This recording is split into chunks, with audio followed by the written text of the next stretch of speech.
30 years ago, I was born in a rural community in the northern part of Nigeria. I was born low birth weight and had the first few months of my life fraught with illnesses. I was told not to survive, but I did. Why? Because the medical doctor who attended to me was compassionate enough and made little innovative efforts to support my body's physiology, despite the fact that he lacked the prerequisite medical equipment. 30 years on, I am a medical doctor, and I have a dream of helping babies born prematurely in rural and under-resourced communities in the districts that I work. Now, my dream became my mission when I first encountered baby K. Imagine hearing the cries of a baby, not from his mother's bosom or from his home, but from a pit latrine. That was the start to life for this baby. He was born prematurely to a teenage mother who didn't want him, and that discarded him to die in this pit latrine. A passerby was attracted by his dismal cries and went to his rescue and brought him to the hospital that I work. I was on duty that day. When I first set sight on this baby, my heart sank. This was a little innocent baby struggling to survive. We had to resuscitate him, but he came down with a severe form of blood infection, which required him to be hospitalized for several weeks. He required the services of an incubator, which we didn't have. So we had to keep him warm with warm blankets and nurse him under a 40-watt incandescent bulb. But our little champion fought on and survived. Now, this success story cannot be said about the many other babies born prematurely across sub-Saharan Africa. The World Health Organization thinks it that 1 out of 2 babies born prematurely, less than 32 weeks of pregnancy, die in sub-Saharan Africa, compared to an almost negligible mortality rate in the developed world.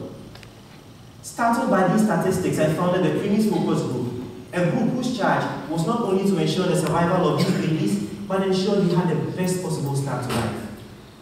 With hearts filled with compassion and through little innovative efforts like coming up with a comprehensive holistic home care plan for these babies, following them up in their home to ensure they live in a safe space, creating awareness on prematurity and its risk factors, whilst encouraging, educating, and empowering their mothers as they navigated the tiresome care of caring for these babies, we began to achieve some success.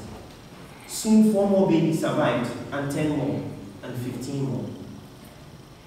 My story is a reflection of the African story. All of us are leaders in various regards, be it in agriculture, business, law, education, you name it, and likewise have identified challenges in our communities that we intend to solve. Might I suggest a solution to these problems?